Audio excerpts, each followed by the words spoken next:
Assalamualaikum Sir. Kami dari Seksyen 6 ingin membentangkan modul rancangan pelaksanaan aktiviti ketika perkhemahan. Sebelum itu, saya akan memperkenalkan ahli kumpulan saya terlebih dahulu. Yang pertama, Nur Intan Ilyas Syamimi binti Rosdi yang bernama metrik KBJ 210810082. Yang kedua, Nur Nazar binti Husin yang bernama metrik KBJ 210810642. Yang seterusnya, Sofia Aisyah binti Syaharuddin yang bernama metrik KBJ 210810474 dan saya sendiri, Nur Aina Syafiqah binti Muhammad Nur yang bernama metrik KBJ 210810500. Aktiviti yang kami pilih adalah Mystery Box, Chicken Fight, Pop the Balloon dan Running Man. Seterusnya saya akan serahkan kepada Nur Najwa. Modul pertama ialah Mystery Box. Bahan-bahan yang digunakan ialah kotak, kertas dan pen. Langkah-langkah untuk aktiviti ini ialah facilitator akan decide mission. Yang kedua, facilitator akan menyembunyikan kotak-kotak tersebut di tempat yang tersembunyi. Yang ketiga, facilitator akan meminta pelajar untuk membina beberapa kumpulan. Yang terakhir, pelajar akan diarahkan untuk mencari kotak-kotak yang facilitator itu sembunyi mengikut kumpulan masing-masing. Lepas tu, apabila mereka jumpa kotak tersebut, mereka akan menyelesaikan misi-misi yang terdapat dalam kotak tersebut.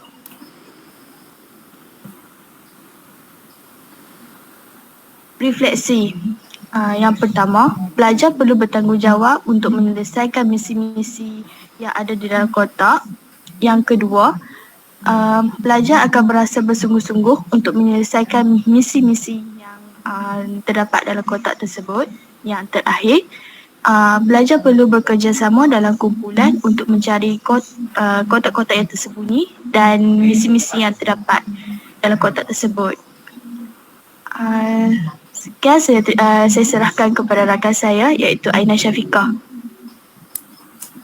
Okey, terima kasih Najwa. Aktiviti yang kedua adalah Chicken Fight. Aktiviti ini kena buat dua kumpulan. Salah seorang ahli kumpulan akan berlawan.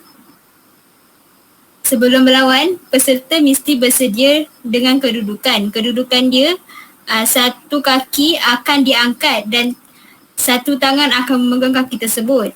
Lepas tu peserta akan berlawan antara satu sama lain. Kalau kaki yang dipegang tangan tadi tersentuh lantai atau terkeluar daripada garisan, maka peserta akan tersingkir. Lepas tersingkir tu, ahli kumpulan yang lain akan lawan dengan ahli kumpulan pihak lawan yang menang tadi. Refleksi dia menguji ketahanan stamina. Yang kedua, melatih pelajar untuk lebih fokus. Seterusnya, saya serahkan kepada Intan. Seterusnya modul yang ketiga iaitu Pop the Balloon. Bahan-bahan yang perlu digunakan adalah belong, pengukir gigi, garfu, pensel, glue boxing, tepung, sirap, air, cat, air sabun dan slime. Langkah-langkahnya, aktiviti ini boleh dilakukan secara individu ataupun berkumpulan. Mula-mula peserta haruslah berbaris di garis permulaan. Kalau berkumpulan, baris secara berkumpulan. Kalau seorang-seorang, ya akan seorang-seorang lah. Lepas tu, di hadapan mereka tu akan ada bahan-bahan yang tersedia. Contohnya garfu, pensel, sebagainya lah.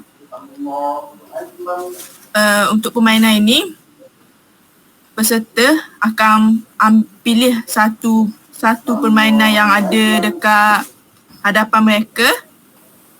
Contohnya pilih pensel. Dia pilih pensel dan dia akan pergi ke dia akan pusing dulu sebelum dia pergi dia akan pusing 5 kali. Lepas tu dia akan pergi pecah belong di hadapannya. Dia, di dalam belong tu ada air sabun, ada tepung dan sebagainya.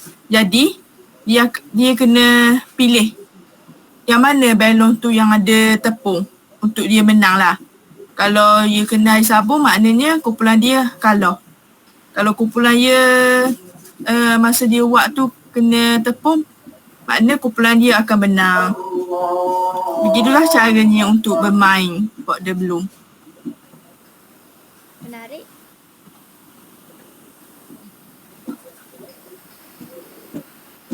Okay, untuk refleksi aktiviti ini, belajar kekalkan tumpuan.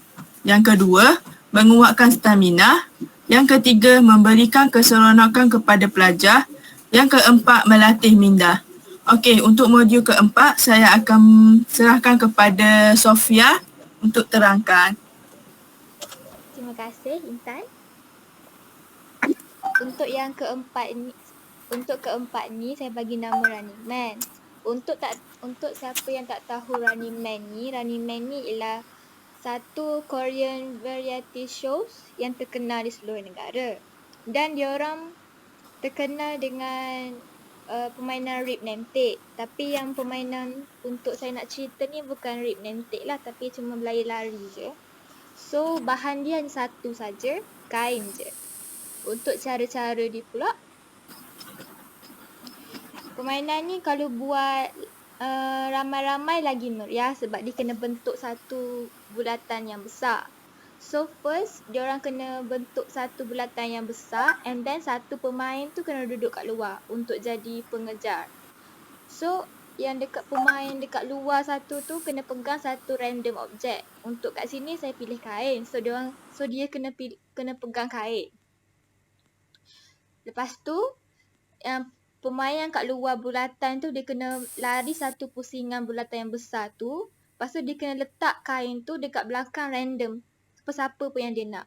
So contohnya kalau dia dah berlari satu pusingan, lepas tu dia letak kat belakang, saya bagi nama lah, contohnya Alia kan.